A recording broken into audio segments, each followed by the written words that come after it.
দূতাবাস কেন্দ্রিক একটা কেলেঙ্কারির রেশ কাটতে না কাটতেই আর একটা কেলেঙ্কারির মুখে আমরা।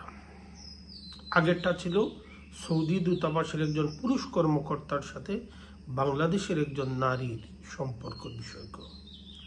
সম্পর্ক দুজনই প্রাপ্তবয়স্ক, তাদের সম্পর্ক নিয়ে প্রশ্ন তোলার সুযোগ ছিল না, কিন্তু বিনা গ্রেফতারি পরোয়ানায় মধ্যরাতে বাংলাদেশের ওই নারীকে তুলে নিয়ে গেছিল পুলিশ এবং তাকে পরবর্তীতে সোশ্যাল মিডিয়ায় এটা নিয়ে ব্যাপক আলোচনা শুরু হওয়ার পর উনি জামিন পান।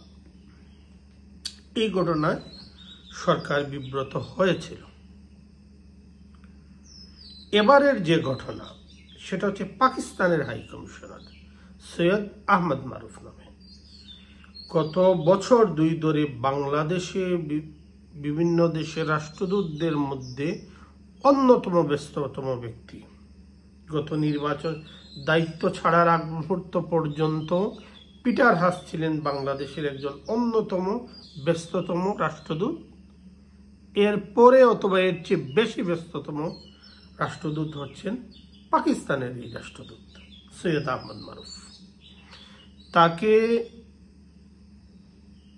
প্রত্যাহার করা হয়েছে এবং এই প্রত্যাহারের বিষয়টা আগেভাগে কারো জানা ছিল না। প্রত্যাহারের কারণ কি? যে বাংলাদেশের একজন নারীর সাথে, একজন ব্যাংক কর্মকর্তার সাথে তার সম্পর্কটা প্রকাশ হয়ে যাওয়া। এটা নিয়ে ধারণা করা হচ্ছে বাংলাদেশ সরকারও বিব্রত, পাকিস্তান হাইকমিশনও বিব্রত। এখন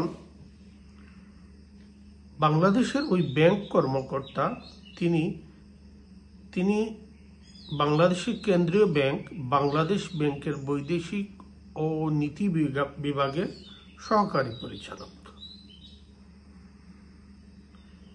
তারা একসঙ্গে কক্সবাজার গেছেন, সেখানে একসঙ্গে সময় কাটিয়েছেন, সেটা নিয়ে কোনো সমস্যা নাই, কারণ দুজনই প্রাপ্তবয়স্ক, তাদের পছন্দ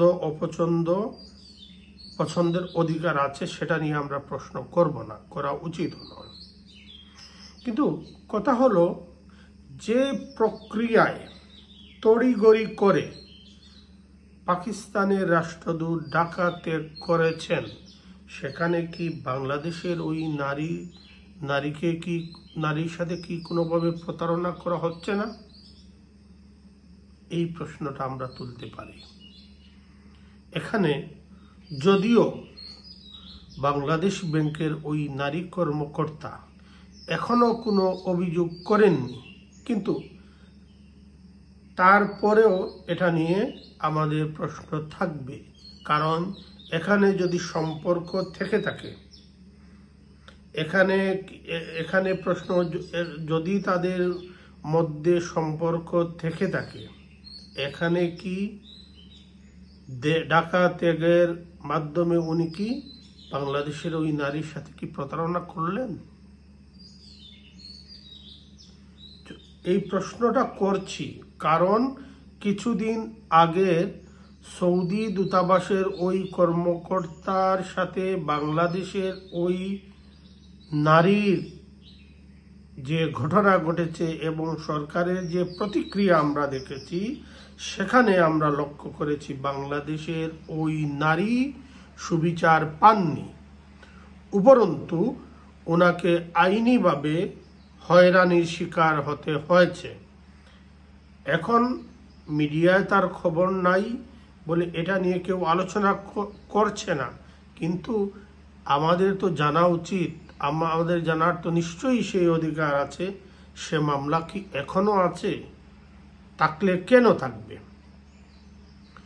একই কথা, একই বিষয় প্রযোজ্য ওই ব্যাংক কর্মকর্তার ক্ষেত্রেও। এখানে কি পাকিস্তানের ওই হাই কমিশনারকে ওয়াকওভার দেওয়া হয়ে গেল না? যদি হয়, কেন হবে? বাংলাদেশের কোনো নারীকে, বাংলাদেশের নারী কেন, যে কোনো নাগরিক কেন এখানে অবিচারের শিকার হবে। আমরা মনে করছি, আমি ব্যক্তিগতভাবে মনে করছি এখানে অবিচার করা হচ্ছে। হয়তো ভয়ে এখন পর্যন্ত উনি কোনো প্রতিবিধানের জন্য কারো কাছে আবেদন করেননি, কারো কাছে প্রতিকার চাননি। কিন্তু তার কি সে অধিকার নাই?